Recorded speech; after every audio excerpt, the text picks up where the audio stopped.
Here are my theories on why men do not go to singles events. I'm going to give you a breakdown of 4 different pools or categories that they all fall in, and I'll just kind of go into detail about why they're in this category. Translation. Here is my theory on why men don't go to dating events. Well, no, I didn't ask men their opinion to give substance to my theory. Nor did I exert 1 calorie of mental energy to think what we as women could do to make these events more appealing to men. Well, because that would take accountability, and blaming men and playing victim is a far better use of my time. So one of my mutuals said that she went to a singles event recently and she noticed that a lot of men don't show up to them, and just that the ratio of men to women is off by a lot. So category number 1 is the men who do not need to be there. So I call these the all-around great men. So the all-around great man consists of good character, emotional availability, emotionally in tune, career-oriented, family-oriented, monogamous, just all around a kind, caring, good man. So that pool of man does not need to go to singles events. They don't need to be on dating apps because their energy and everything about them is just going to exude out in the world, and they're going to attract women everywhere they go. So this means like at work, if they're at the gym, if they're at a sporting event, like if they play on a rec league, women are just going to gravitate towards them because they can feel the energy, they can feel that he's a good guy, and they're going to want to date him. Or could it be that these successful all-around great men have come to the conclusion that these events have subpar, low-value women, a rotten tree with low-hanging, bruised-up fruit? You know what? I challenge you. Name 1 man that has secured an 8.5 from these dating events. Real dating events are like that Queen's Bar scene from Coming to America. I worship the devil. I mean, do we go down to Chinatown to buy our Ferragamo belt buckle? Number 2 is the Bachelor for Life. So the Bachelor for Life obviously does not need to go to a singles event because he is not looking for a relationship. This is the situationship type of guy. This is the guy that is constantly going through the cycle of talking stage, first date, situationship, talking stage, first date, situationship. And it just is a continuous circle because they're not looking for a relationship. Now think about it. If these dating events had so many quality women, wouldn't this be the perfect stomping ground for the bachelor man? Every bachelor man listening to the sound of my voice knows that just a few years ago, sites like Match.com and Christian Mingle were better than Tinder at getting first night beatation without representation. If this event had so many quality women, then it would be a slaughterhouse for men of this calling. Truth is, these events only house the ring-nosed, overweight, bulimic, 2 baby daddy deplorables of the independent girl community. I mean, come on, let's keep it real. And the reason these men are so successful at the situationship or Bachelor for Life lifestyle is because they lead with, I could possibly get into a relationship with you, but their intention is to never actually be in a relationship. So they keep women hanging on just by a little bit. Like they throw crumbs enough for the woman to think that one day he'll come around. Untrue. Bachelor men have standard probationary periods where they closely monitor a woman to see if she has girlfriend potential. During this time, the woman will do something stupid, forcing him to downgrade her into situationship status, or what I like to call purgatory. Maybe she said something disrespectful, was in the streets too much, or never attempted to cook or clean for him. So he only saw her as good for sex, because that's all she brought to the table.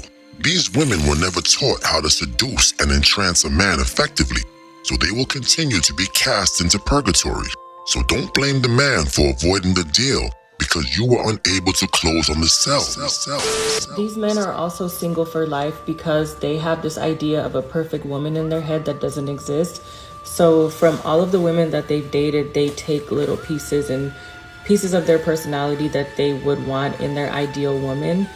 But because the ideal woman doesn't exist, they'll never find her. So they just constantly go from woman to woman, hoping to find the perfect woman, to find a woman to fit in that box that they've created, but it just does not exist. So they just repeat the cycle of first dates, talking stage, situationship, friends with benefits, and no woman is ever good enough to give commitment to or be in a relationship with. You see, See how that works? When a man won't settle, it's a problem. When a man believes he's entitled to the perfect woman, we're definitely gonna shade him. This is why I believe the drizzle movement was so effective. You just gotta make them look into the mirror to see how delusional they are. So the third pool of guys are the guys who have a fear of rejection.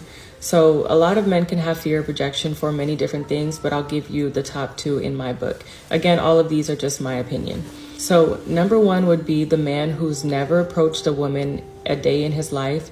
And because he's never done that, the fear of rejection has grown and grown and grown as the years have gone by. So this means like middle school, high school, college, and adult life, he's never approached a woman.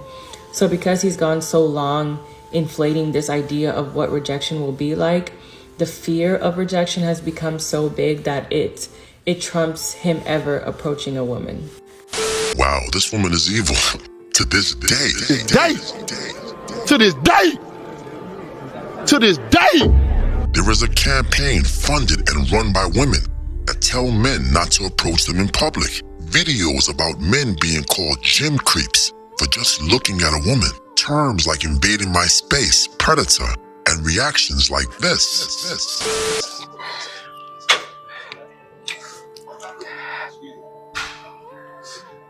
Whoa. Hey. Obviously legs. Can I help you?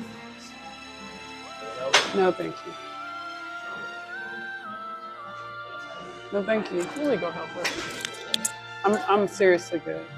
I have a partner. What's going on? A workout partner. Thank you. You got an issue? So, I'm sorry. Oh my God! Yet she will ignore the role that women play in this so-called problem.